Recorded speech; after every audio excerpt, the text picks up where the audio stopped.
Apéro spécial Playoff 2022. Conférence Ouest, Yes, sir. demi-finale de conf. Tout à fait. On a joué 2 matchs. On a joué 2 matchs dans chaque série. Exactement. Et donc, vous Il y a savez... du niveau, j'ai l'impression. J'ai l'impression que ça joue pas trop mal au panier ballon. Grizzlies Warriors, Suns Mavs, 2 très belles séries dont on va pouvoir parler en détail. Installez-vous tranquillou. Avant ça, évidemment, on vous le rappelle. Ding, ding, ding. Foncez dans la Descro.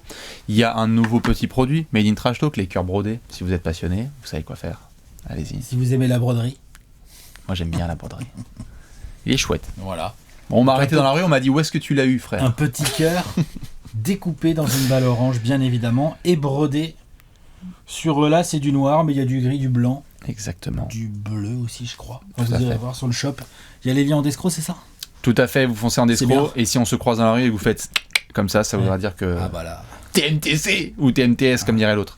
On va pouvoir parler de basket. Ouais, sinon, on est à Nancy ce week-end, c'est ça? C'est Samedi, ça. Samedi, Nancy. 14h. Et le suivant, le Fnac de 14 Nancy. mai, on sera à Toulouse. Voilà. On est bon? Exactement. On va pas Préparez perdre vos de bouquins. temps. Ouais. Nous, on a nos meilleurs punchlines.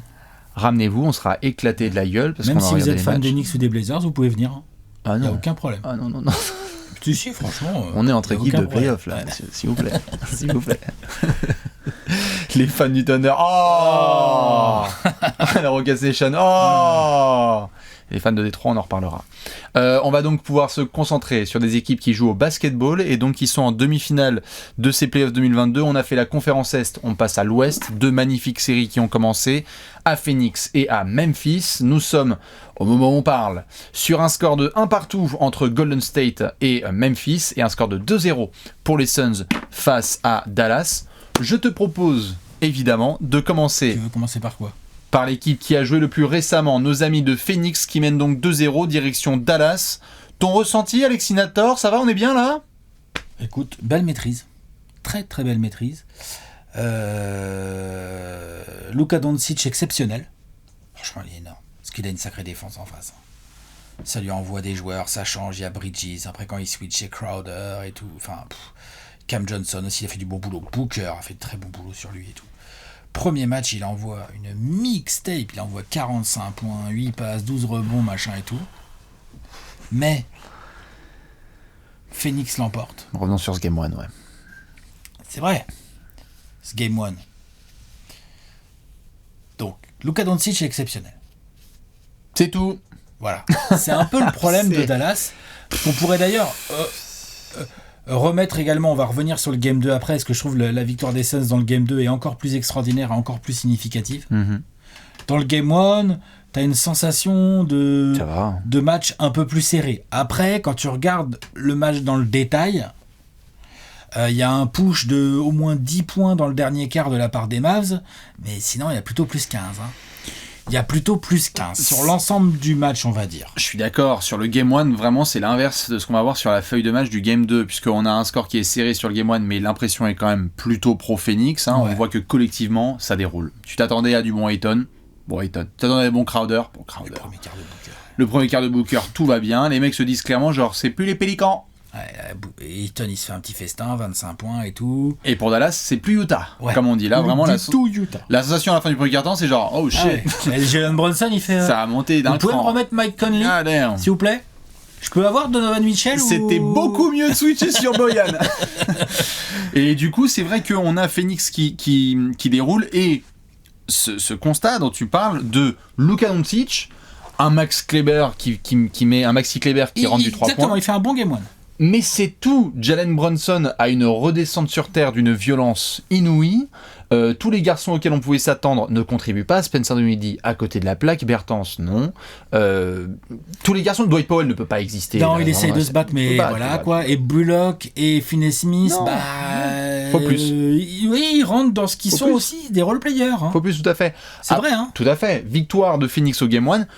Si on parle de ça maintenant, c'est parce que, notamment sur le Game 2, Dallas, équipe intelligente, équipe qui sait aussi comment s'ajuster par rapport aux erreurs antécédentes, démarre nettement mieux Beaucoup mieux. le Game 2, puisque tu es sur un premier quart-temps qui est un peu plus serré. Le deuxième quart de Dallas est très très bon. Ouais.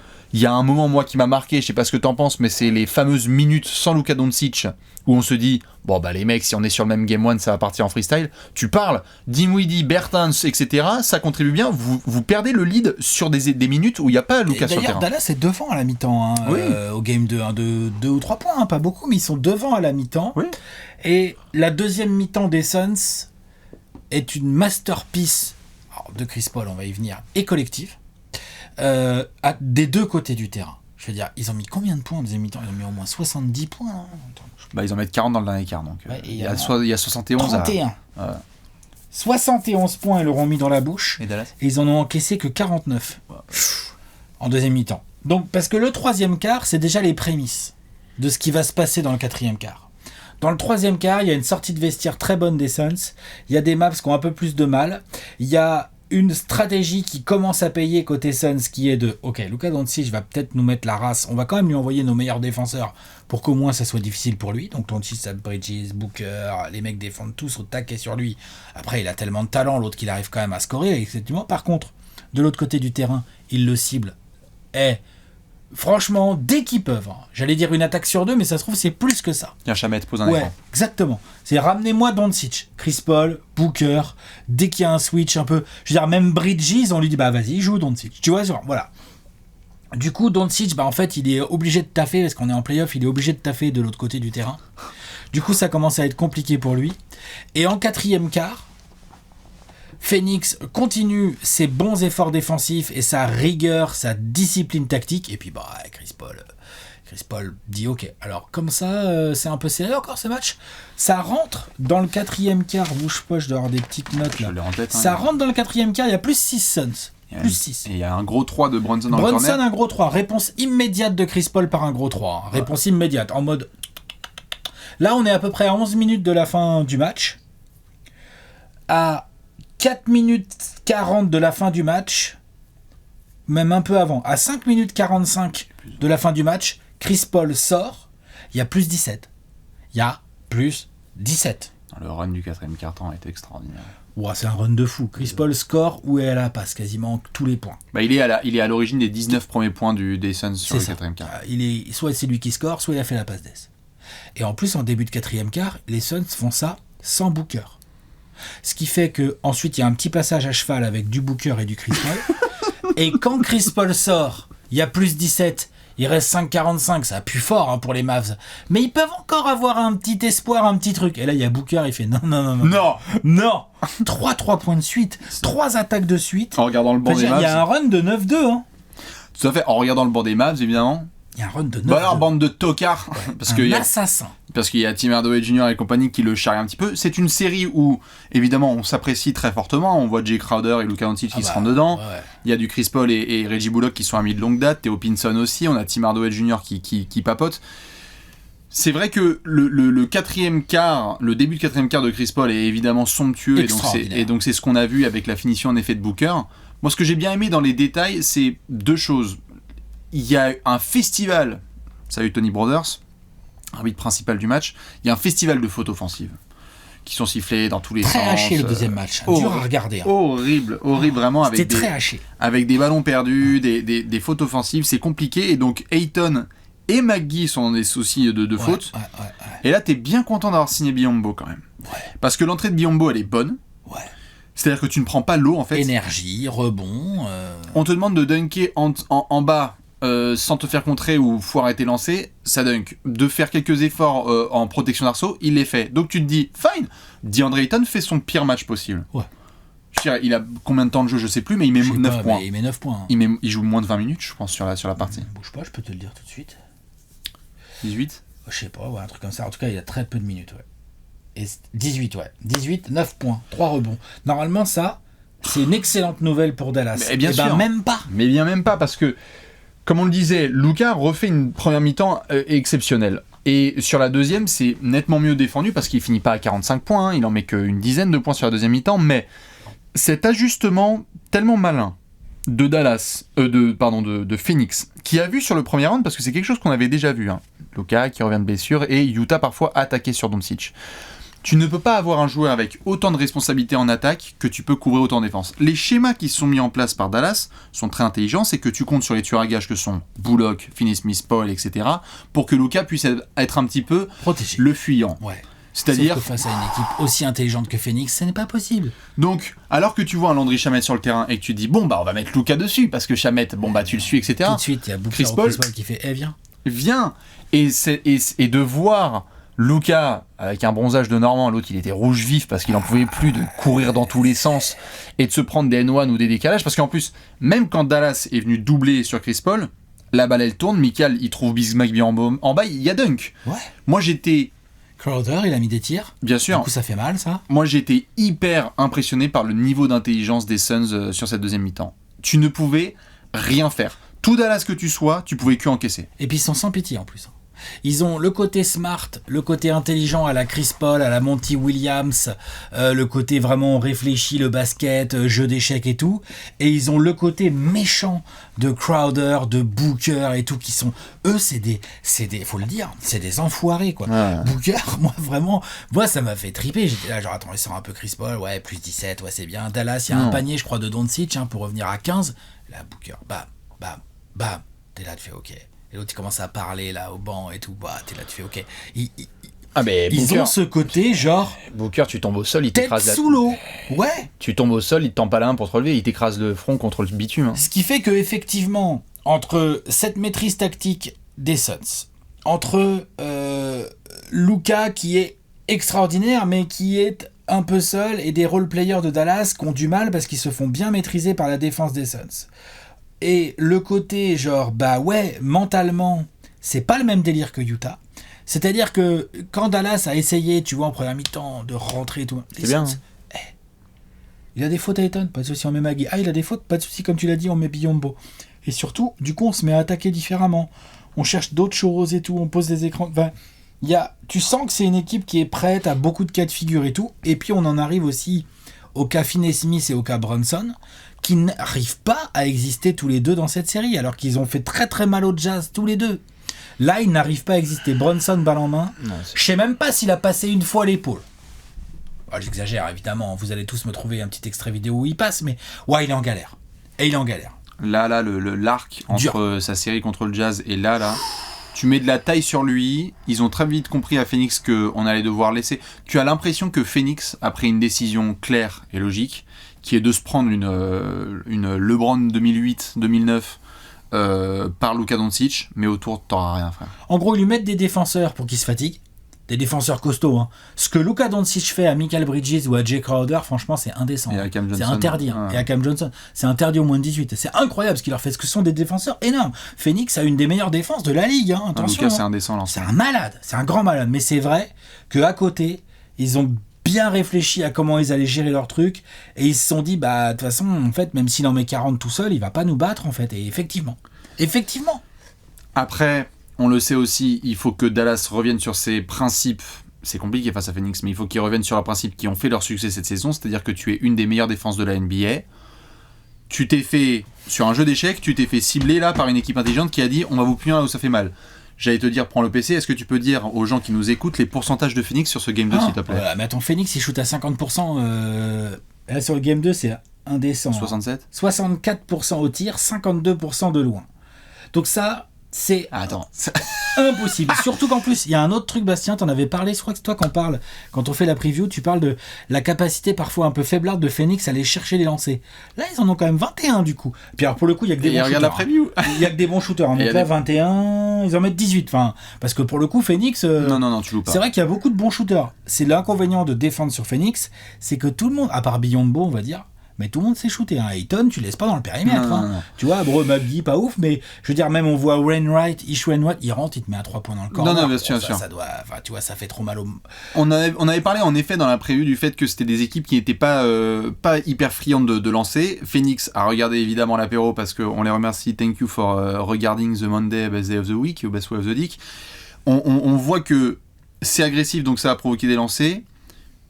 Il n'y a aucun scénario sur cette planète Terre et quelque part dans cette galaxie où les Suns 2022 qui shootent comme ça peuvent être battus. Non, c'est impossible. No way, tu oublies, abandonne. Dallas shoot à 41% de loin. Mais, Et ils perdent de 20. mais tu ne peux pas. Tu te rends compte? Mais bien sûr, tu ne peux pas. La marge d'erreur, en fait, elle est trop faible. Parce qu'en plus, là, je pense que c'est Exactement. officiel. Je pense que Devin Booker, il est de retour. Hein. On avait eu deux, trois histoires sur le fait que Booker pouvait être un petit peu diminué suite à sa Il a blessure pas l'air en encore début. tout à fait à 100%, mais il est là dans la tête, par contre. Voilà. T'inquiète. C'est les mecs qui se gardent de la marge. Non, il a pas l'air top. Hein. Sur les démarrages, il est pas encore le Oui. Devin Booker, je trouve. Mais ça va, hein, ce y qui a est pas de souci, tout va bien. Ce qui est assez flippant, évidemment, mais Phoenix montre que c'est la meilleure équipe de NBA, que ça suffit les conneries de savoir qui est-ce qui doit sortir de l'Ouest, c'est nous. Le message qui est envoyé est très clair. Et ils C'est disent que là, à il va Dallas, faire mal. genre, vous êtes une équipe intelligente, vous mais êtes là- une équipe qui défend bien, vous avez clairement le meilleur joueur de la série, sauf que par contre, nous, on a le numéro 2, le numéro 3, le numéro 4, le numéro 5, le numéro 6, le numéro 7, le numéro 8. Enfin, franchement, Non, c'est mais ça carrément. le problème aussi de Dallas. Le gap entre le premier et le dernier est trop mauvais, alors que là, l'équilibre de la marque, notamment au Game 1, c'était splendide. Et Vous là avez où tout collectivement entre 15 et 20 Dallas points. a réussi à faire la différence face à un Jazz qui se délitait un peu collectivement, ou même en régulière, où c'est pas pareil, là contre Phoenix, collectivement Phoenix, compliqué à aller Non, chercher non, là, tout à fait. attention. Donc Dallas doit mettre du hustle, Ah bah, on va de la venir- niaque. On va venir à Dallas, évidemment, sur le Game De 3. la niaque. J'aurais bien limite inversé les scores des deux matchs. J'ai l'impression que sur le Game 1, il y a plus 20 et sur le Game 2, il y a un écart un peu plus faible Ouais. parce que c'est vraiment une tempête du quatrième quart-temps qui fait la différence. Dallas, on peut dire, fait limite sur 3 quarts-temps un meilleur Ah ouais, Game ils 2 arrivent qu'un à Game moins 1 6. parce qu'ils sont là. Hein. Après, on commence à le savoir. Faut pas arriver derrière les Suns dans le dernier quart. Hein. 52-0. Pour ceux qui n'ont pas la stat, 52 matchs cette saison où Phoenix mène à la fin du troisième quart, 52 victoires. Donc bon, on appelle ça la peine de mort. Tu rentres à Dallas, il y a 2 matchs à jouer. Comme vous le savez, on aime bien parler d'ajustement. Et il te faut les deux, Dallas. Si tu veux rester en vie, t'as pas le choix, il te faut les deux. Tu veux rester en vie, il te faut les deux. T'avais dit 4-2 Ouais. J'ai dit 4-3. Bah, tu sais, 4-2, là, attention, c'est un pronostic bien disant pour Dallas au vu des 2 premiers matchs, ça c'est sûr. Tu sais que 4-3, je le prie bien fort. Je pense qu'aujourd'hui, les fans de Dallas, ils me disent ton prono, Bastien, Ouais. on y va. S'il y a Ils 4-3. ont les moyens, Ouais. parce qu'ils ont un joueur exceptionnel. Je veux dire, vraiment, là tout à l'heure j'en ai parlé, mais vraiment, au Game 1 et au Game 2, j'ai trouvé Luka Doncic absolument incroyable offensivement. Il confirme encore une fois, si c'était nécessaire, mais il le confirme encore une fois que c'est un scoreur. Tu ne peux pas l'empêcher de scorer. Tu peux pas l'empêcher de scorer. Franchement, tu peux le pousser un peu comme a réussi un peu à le faire Phoenix dans le quatrième quart, quand il commence à être un peu fatigué et qu'il a du mal à passer. Tu le pousses un peu à se retrancher dans son step back et du coup tu fais baisser son pourcentage de réussite normal. Tu vois. Mais sinon, il est impossible. Non, de toute façon, toutes les statistiques là, qui sortent en ce moment, c'est que voilà, il y a que Jordan qui est dans la même stratosphère numérique Ah oui, en statistique. points par match en playoff. En points par match, je veux dire, de Après, quoi on parle. Ouais, après on verra quand Luka aura plus de matchs en playoff, mais oui, c'est extraordinaire. Et même sur le démarrage, c'est-à-dire que lorsqu'on parle des 13-15 premiers matchs de playoff d'un garçon en carrière, on est sur des moyennes jordanesques. Donc c'est complètement historique ce qu'est en train de faire Luka. Sur les ajustements, Surtout qu'il s'est tapé Kawhi Leonard et Paul George 2 années de Non, suite, bien et sûr. maintenant il se tape la défense des Suns. Il en a rien à faire. tout à fait. Non, mais c'est Non, mais fort. c'est énorme. C'est énorme. Côté Dallas, il faut que déjà sur le supporting cast, il y ait un effort permanent et meilleur. Il faut monter d'un cran. Et ça peut pas Dans être l'intensité, tu veux dire dans intensité, Ouais. production, agressivité, Mouvement de balle. dans tout à fait. Si tu es Dallas, tu peux pas avoir au Game 1 Super Maxi Kleber, mais après Maxi Kleber, c'est Maxer Kleber au match 2. Pendant que tu avais Davis Bertans et Spencer Dinwiddie qui étaient quasi inexistants au Game 1 et qui commencent à se réveiller au Game 2. La marge d'erreur est tellement faible qu'il faut que tout Dallas soit au taquet sur le Game 3. Tu ne peux pas rentrer dans la gueule du loup et te dire on va encore compter sur un 50-10-10 de Luka Doncic en espérant s'en sortir au buzzer. Mieux défendre. Je sais que c'est plus facile à dire dans un pouf que d'être sur le terrain, hein, mais il faut encore mieux défendre. Donc ça veut dire que tu ne peux pas laisser des mecs comme... Moi je trouve ça, si je suis Dallas, en plus un ancien de la maison, c'est inconcevable que Jay Crowder continue cette série. Il a mis quoi ? Il a mis 15 points là ? Faut arrêter les conneries. Prendre des tirs ouverts. Il doit pas être ouvert. Ouais. Non, honnêtement. Non, mais j'entends ce que tu dis. Après, ça, c'est... Quand tu as Jay Crowder qui pose un dribble, je finis, excuse-moi. Quand il y a Jay Crowder qui se retrouve à 3 points, qui pose un dribble, qui baisse l'épaule et qui provoque des fautes et des Ah non, lancers. ça non. Non, Ça, je suis d'accord. Non. Ça, c'est pas Ce n'est pas possible. possible. Et il y a un autre truc, moi je trouve, où Dallas a vraiment un coup à jouer, c'est que, ok, ils se font déboîter là dans le deuxième match par une masterpiece de Chris Paul. Ouais. Ok, ça c'est vrai. Mais c'est aussi le fruit de choix faits par la défense, côté défensif par Jason Kidd et donc Dallas, où je trouve qu'ils ciblent beaucoup plus Booker en termes de dureté et de prise à deux que Chris Paul. Moi, je serais pas du tout choqué si dès que Chris Paul, dans le quatrième quart, quand tu joues les Suns, je devrais pas dire ça, moi je suis supporter des Suns quand même, mais t'es quoi, tu enlèves la balle des mains de Chris Paul? Il y a pas Booker sur le terrain, t'enlèves la balle des mains de Chris Paul, tu peux pas te permettre, le mec, il te défonce. En plus, c'est pas comme s'il avait pas fait au Pélican juste avant. Enfin, là, il commence à prendre feu. Normalement, tu dois lui envoyer Dorian Finney-Smith ou Reggie Bullock en premier rideau, plus... Allez, doublé. Avec le moindre intérieur, l'intérieur, il ne suit pas. Hein. Il double tout de suite. Et tant pis. Tu sais quoi ? Vas-y, Michael Bridges. Vas-y, Crowder. Ils sont bons, ils sont intelligents. Ils vont peut-être te faire mal. Mais déjà, au moins, t'auras pas Chris Paul qui te met 3 ou 4 ou 5 pull-up à 5 mètres. Là, c'est des lay-ups pour lui. Ils sont ouverts et tout. Non. Tu dois être plus dur sur Chris Paul. Il a 37 ans. Il a envoyé 6 minutes de rêve en ce début de quatrième quart là, dans le match 2. Il est sorti, je le disais, là, à 5 minutes 30 de la fin ou 5 minutes 45 de la fin. Il était fatigué, ça se voyait, parce que c'est normal, il a 37 ans. Dallas doit jouer plus physique sur Chris Paul. Je suis d'accord. Tu peux pas te permettre. Quand je parlais de Jay Crowder, c'est que, bien évidemment, c'est plus facile à dire qu'à faire, mais je trouve qu'il y a une espèce de timidité un peu défensive de Dallas, un peu genre il jauge un peu, genre en mode attention, attention, si ça se trouve Jay Crowder il va poser un dribble, etc. Qu'est-ce qu'il va faire? Il va quoi? Il va monter au Tomar, c'est ça? Qu'est-ce qu'il va faire Jay Crowder? Le truc c'est que il est dans ses spots à 3 points, il les prend, et la contribution de Jay Crowder fait un meilleur début de série que Jalen Brunson. Stop. Bien sûr. Faut arrêter les conneries. Il fait un meilleur début de série que Reggie Bullock, que Dorian Finney-Smith, etc. Stop. Faut arrêter les conneries. Et bien donc, si tu contestes les tirs et que les mecs sont chauds en face, tu serres la main, félicitations, vous avez été meilleurs que nous en attaque. Mais là, je trouve que Dallas, alors qu'ils ont des mecs qui sont vraiment capables d'être, tu vois, je veux dire, Reggie Bullock, lorsqu'il faut commencer à faire des coups durs sur, on a vu Reggie Bullock contre Trae Young l'année dernière, ou Dorian Finney-Smith sur certains autres gros attaquants, il faut y aller là. Faut qu'il y ait une tarte qui passe. Phoenix me donne le sentiment d'être largement au-dessus en termes d'intensité physique. Ouais, même Booker. Quand tu vois Booker mais oui, en défense non, mais c'est pas... Non, mais ça, je suis d'accord. Donc, je suis d'accord sur l'intensité. Dallas doit mettre beaucoup plus d'intensité. Et Dallas ne peut pas se permettre d'avoir Chris Paul comme ça qui se balade autant. Parce que tu te fais punk, là. Vraiment, tu te fais... D'avoir Devin Booker qui rentre des shoots et qui regarde le banc, etc., ça fait vraiment genre, on va t'enfoncer le nez dans la merde, et le public des Suns commence à gueuler Suns in 4, Suns in 4. En plus, le public des Suns. Mais bien sûr, donc ça gueule Suns in 4 avec le CM de Phoenix qui dit arrêtez les chants, les frères, parce qu'on n'a pas envie de... Bon, la politesse, hein. L'ambassade. C'est drôle. Et bien sûr, c'est génial, moi j'adore. C'est vraiment le diplomate, quoi, le mec. Quoi. Tout à fait. Mais mais doucement. Mais si j'étais Sean Sweeney, l'assistant de... Qu'il est comme ça. Doucement. Les gars, arrêtez.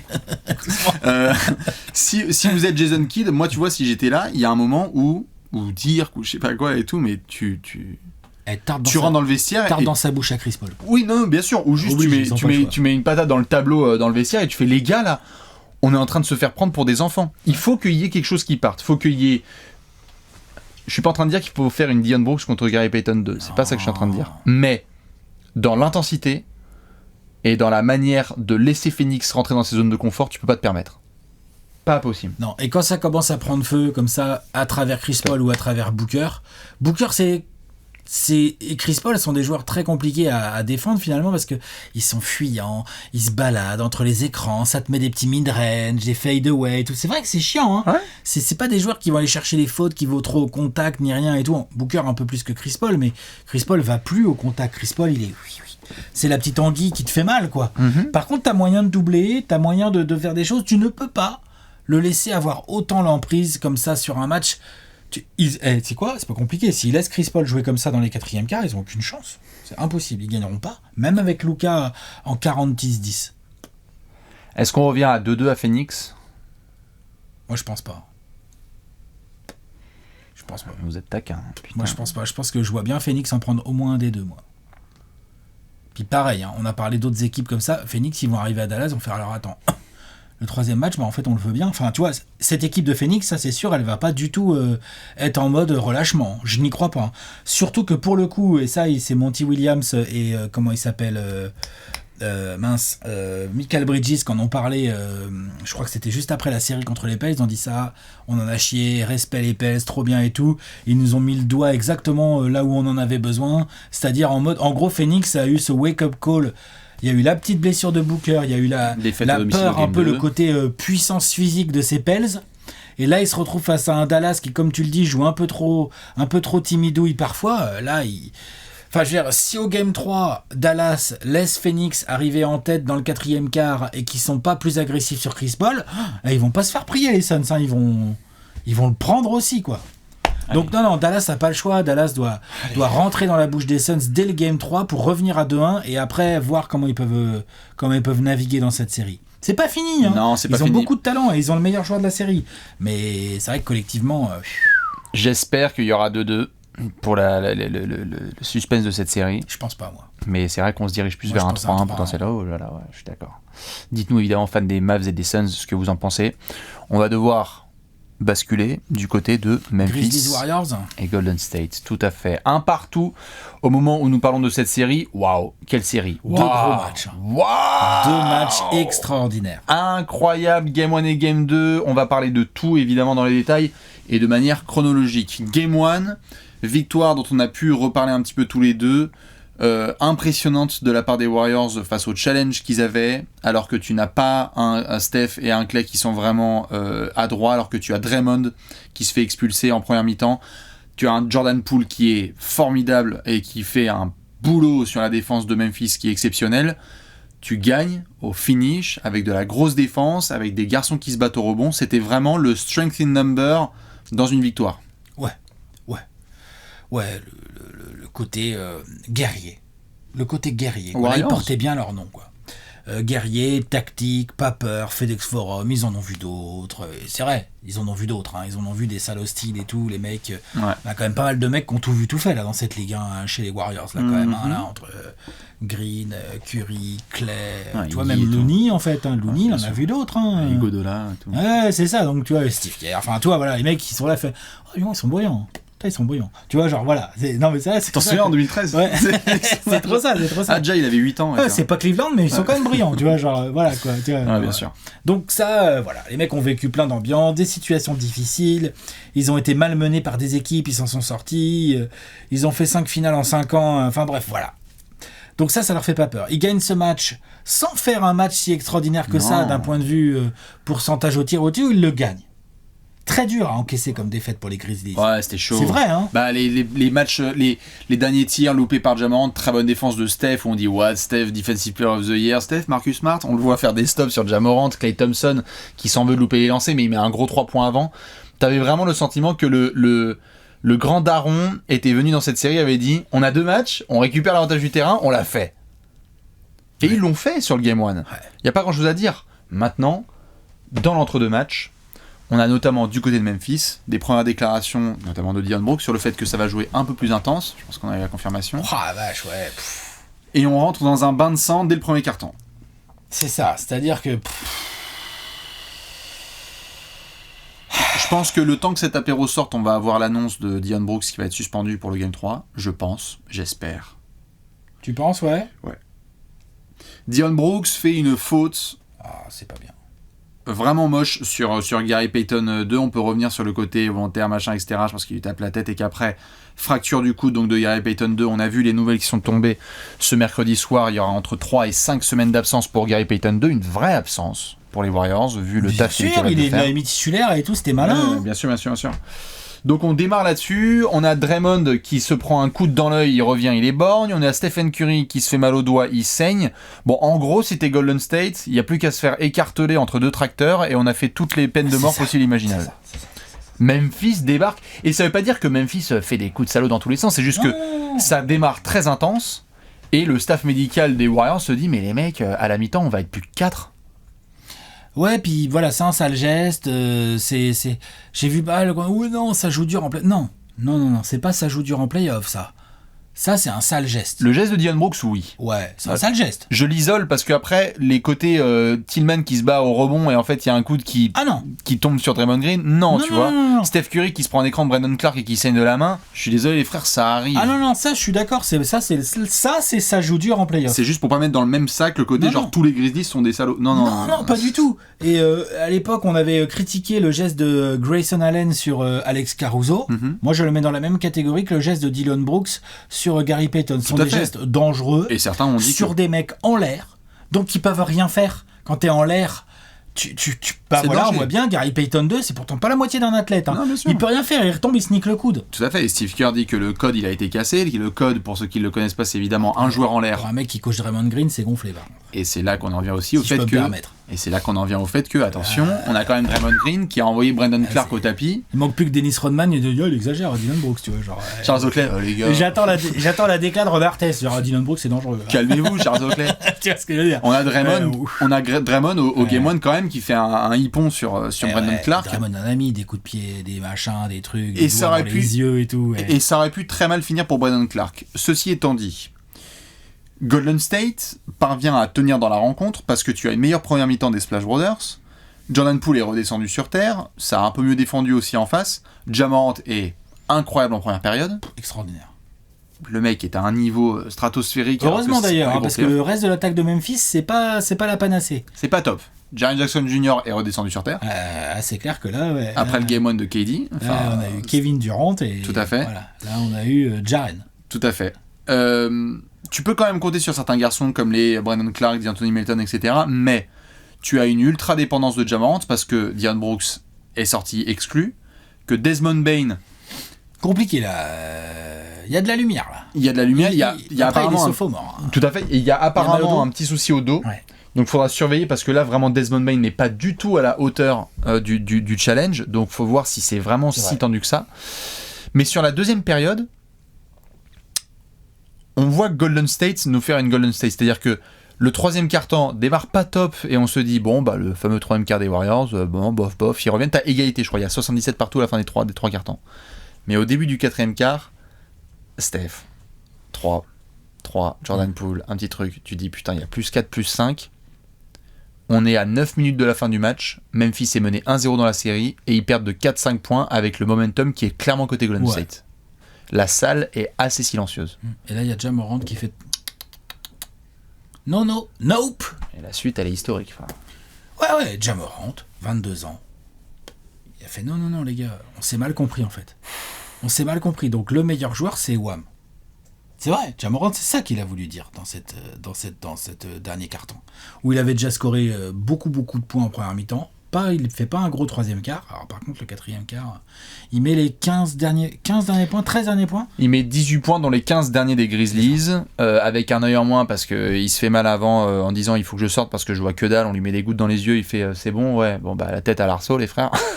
Il n'y a pas de souci, on va mettre Jordan Poole dans la piscine. C'est le meilleur moyen pour bien voir. Tout à fait. Jordan Poole dans la piscine, merci pour le jeu de mots, puisqu'il se fait crosser dans tous les sens. Tout le monde prend. Ja Morant décide d'aller sur sa main gauche. Rien à faire. Tu prends. Rien à faire.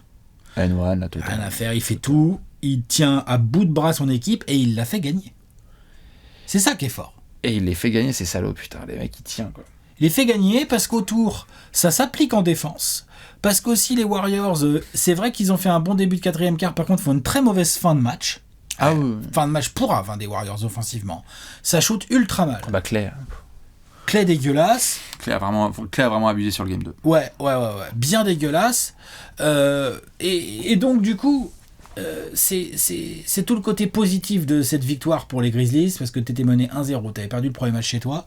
Il y a un petit côté dos au mur. Parce que si tu perds le deuxième, tu vas à Golden State déjà mené 2-0. Tu sais que l'odeur, on est plus proche du sapin que d'autres choses. Tu vois, on est d'accord. Mm-hmm. Donc voilà, là déjà, grâce à une belle intensité défensive, il faut le souligner.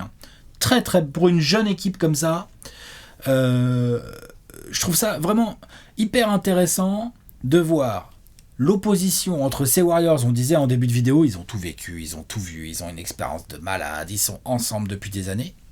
Et ces Grizzlies, on oublie, ils sont ensemble depuis des années. Enfin, 2-3 parce qu'ils sont tout jeunes, mais 2-3 ans, c'est un vrai groupe dans la continuité, c'est un vrai groupe qui progresse ensemble. Alors ouais, ils ont pas l'expérience, par contre ils ont un patron, Et ce patron là, Ja Morant, lui, il est en mode genre attends, elles sont où les clés de la NBA parce que c'est Steph Curry qui a les clés de la NBA. Bah tu sais quoi, il va me les donner en fait. Et c'est ce qui tout à fait. Ça c'est incroyable. Et c'est ce qui nous mène au sujet dont on avait parlé en off, dont on peut discuter maintenant, c'est que on voit Ja à la fin du match qui va aller charrier Stephen Curry en disant maintenant ça va être We're fun. gonna have some fun. Maintenant ça va être drôle, etc. Et je sais que pour des fans de Golden State, ça a été compliqué à encaisser. Bon, franchement, alors là. Mais on va remettre tout de suite les points sur les i. Voilà, c'est ça, faut pas être sensible comme ça. Hein. Comme vous le savez, on aime bien sûr, comme vous le savez, on aime bien le trash talking. Et donc, sur cette chaîne, on aime bien notamment mettre en avant ceux qui, ultra confiants, font le travail. On a vu Luka commencer à dire chut, calma à plein de défenseurs et à plein de joueurs au premier rang. On a vu Tyler Hero faire pareil. On a vu Trae Young, etc.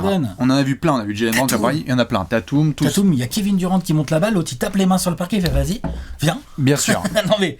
Et c'est vrai qu'on a ce sentiment qu'il y a des jeunes qui débarquent là, Anthony Edwards et compagnie, et qui disent on va prendre en fait la NBA d'assaut et j'ai plus le temps pour les Lillard, Harden, etc. et compagnie. En fait, maintenant c'est mon tour. Les fans de Golden State, petit service à vous rendre, pendant des années. Mais oui. Les gens ont été humiliés par Steph, Curry. par Draymond, par Clay, par tout ça. Attends, il y a des familles entières là qui sont humiliées à cause de Curry. Il faut accepter là le fait que on est sur une série, que Memphis était une meilleure équipe de saison régulière que Golden State factuellement, et que là on va être sur une vraie série parce que tu peux dire qu'il y aurait dû avoir 2-0 Golden State, comme tu peux dire qu'il y aurait pu avoir 2-0 pour Memphis. Tout à fait.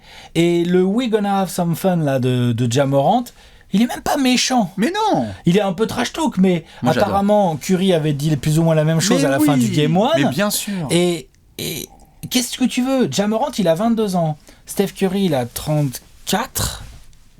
Ja Morant, il a dû grandir quand il était ado. Il a dû regarder Steph Curry jouer au basket.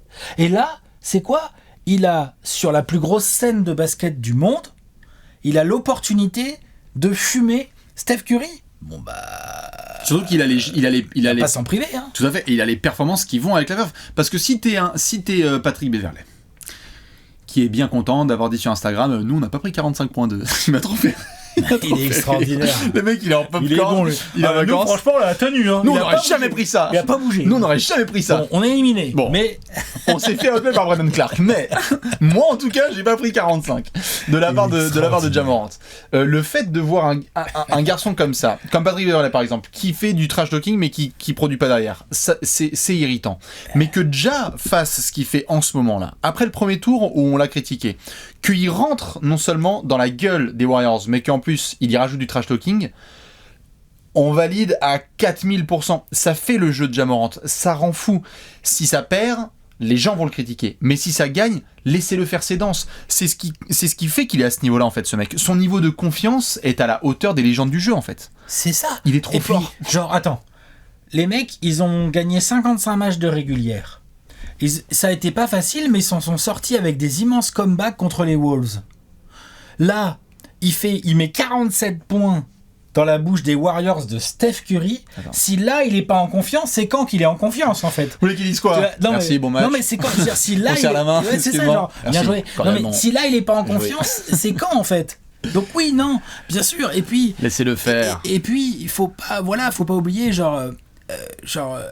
Steph Curry a humilié des gens. Steph Curry, à un moment, il a été jeune et il a fumé des mecs plus forts. Il se retournait avant que les shoots y rentrent. Il a fumé des mecs plus forts, plus vieux pour prendre la place. LeBron James, quand il est arrivé en NBA, il y avait encore du monde et tout dans l'aile. Bon, les gars, au bout de 2-3 ans, LeBron James l'a fait. Bon, alors, pardon, c'est moi le plus fort. Tout à fait. Point barre. Et c'est hyper important que tu mentionnes ça parce que lorsque LeBron, par exemple, était à Cleveland et qu'il y avait ces histoires on fait des photos avec les Mo Williams, tu sais, les Ozzy, Goskas, etc. Où il y avait des photos des Cavs où on a l'impression qu'ils se marraient. Il y a eu des critiques en mode sympa les célébrations, mais quand est-ce que tu vas gagner une bague? Et ça a shifté ensuite sur un côté LeBron moins rigolo et je vais tous vous éclater la gueule. Formidable. Mais Steph est passé par là. Tout le monde est passé par là. À Ja Morant, là, d'ajouter les performances aux victoires. Si le mec, il nous fait une série comme ça et qu'en fait, ils arrivent à tenir tête aux Warriors, mais il y aura rien à dire en fait. Bien sûr. Il y aura rien à dire. Donc Comme préparez-vous les Doncic Warriors. face aux Suns. Mais bien sûr. Comme Trey contre New York, comme tout Tatum et machin, tout, comme machin. tout. Enfin, tu vois, genre voilà quoi, c'est les jeunes là qui ont pris 2-3 ans d'expérience en NBA, qui ont des talents absolument incroyables et qui veulent prendre le pouvoir quoi. Tout à fait. Et on n'a pas arrêté pendant des années de nous bassiner avec les histoires de la NBA aseptisée, etc. Putain, merci les gamins. Merci ceux qui débarquent, là, les jeunes. Il y a trop confiance. Anthony Edwards, le premier, il arrive et il dit genre, en fait, je crois que je suis le meilleur joueur de la planète. Mais vas-y, back derrière. C'est quand tu n'appuies pas tes propos avec les performances et les victoires que là, ça devient compliqué. Bien sûr, tu te fais chambrer. Mais bien sûr, je veux dire, on peut pas commencer à reprocher à ces mecs-là de vouloir prendre la place. Putain. C'est le principe du sport de haut niveau. Tu veux battre les idoles, les champions, les légendes. Non, mais c'est vrai. Mais bien sûr. Demain, déjà, tu dis à moi Steph. j'ai qu'une seule envie, c'est de voir... Enfin, une seule, non, mais... Genre, tu vois, je sais pas... Une série de playoffs qu'opposerait, on a vu Jason Tatum face à Kevin Durant, foutez-le-moi devant LeBron de 37-38 là. Tu vois, genre pour voir ce que ça donne. Ou foutez-les-moi face à Kawhi et Paul George ou complètement. Voilà quoi. Ou face à Butler en finale de conf par exemple. Tout à fait. Au hasard. Non mais tu vois, genre. Bien sûr. C'est important en fait, c'est ça aussi qui fait la beauté de la NBA, c'est que là, faut quand même pas déconner. On a Dallas avec un talent générationnel. Ouais. On a Memphis avec un talent générationnel. On a Boston avec Tatum. On verra si Tatum est un talent générationnel. Moi, je pense que c'est probablement le cas. Franchement, je pensais pas qu'il défendait aussi bien, je trouve. Donc voilà, je suis très impressionné. Ouais. Voilà, on verra pour Trae Young, on verra pour Anthony Edwards, s'ils arrivent à faire des meilleurs perfs en play-off. Enfin, Trae Young, il est allé en finale de conf l'année dernière. Voilà, on parle même pas de Booker. Booker, il a que 26 ans. Enfin, tu vois, genre... Mais il y en a plein. Jokic, quel âge il a, Jokic ? 26 19 27 peut-être maintenant. Ouais, Giannis a que 27 ans aussi. Bref, donc il y a des mecs qui sont les patrons de la ligue depuis une dizaine d'années, et là il y a des jeunes qui les regardent, font attends, vas-y, c'est bon, il y en a marre. On y va. On y va tout à fait, et on va voir évidemment là maintenant qu'on part sur 2 matchs à Golden State au Chase Center, il y a donc un partout dans la série, et on va voir comment ça agit. Golden State a récupéré l'avantage du terrain, t'as raison. C'était la mission principale des Warriors, ils y sont arrivés. Alors il y a des dégâts collatéraux, on a vu que tu pourras pas compter sur Gary Payton 2 et c'est comme ça, on va attendre la nouvelle Dillon Brooks, mais je pense qu'on sera, comme tu l'as souligné, sur un protocole à la Grayson Allen, donc un match de suspension et basta. Minimum, franchement. Oui, bien sûr. Mais dans tous les cas, Memphis doit se pointer au Chase Center et essayer de réaliser ce qu'ils ont pu faire l'année dernière, c'était le play-in tournament, mais ils sont capables, ils manquent pas de confiance comme on l'a dit, d'aller en chercher un, parce que Golden State a repris l'avantage du terrain. Donc si Golden State remporte tous ses matchs à domicile, bye bye. Ça fera 4-2.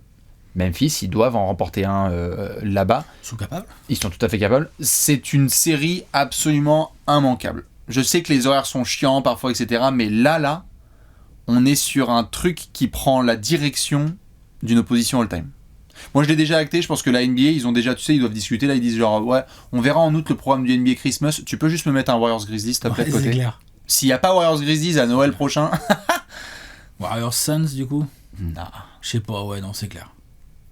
Il y a trop. Je suis d'accord. Tout le monde veut déjà voir. On attend la réponse du chef. Parce que là, quand t'as Jack qui fait ça, là, 47 plus la danse et on va avoir du fun.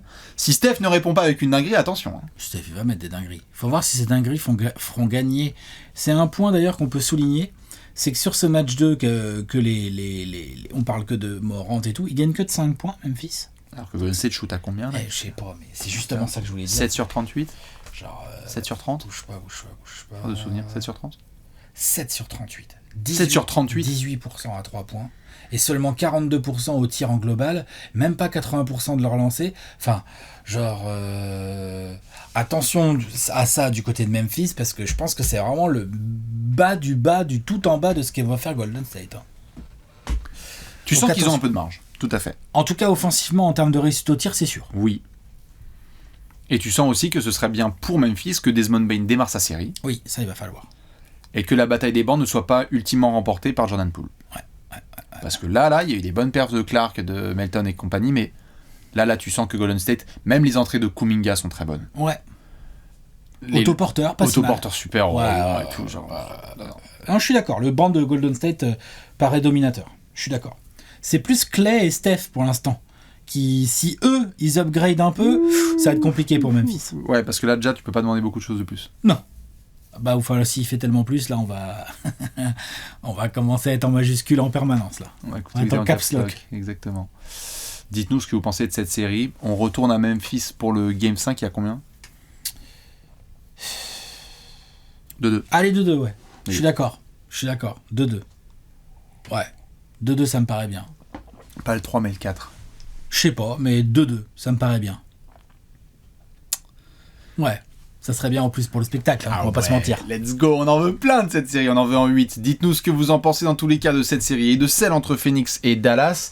Je rappelle donc que ce week-end, on aura des matchs très importants. Il y en a certains encore aux heures françaises. Ensuite, on basculera en full US. On vous fait des bisous et on se retrouve très vite sur la chaîne YouTube de Rage Talk. Ciao. Bisous, ciao. Ciao.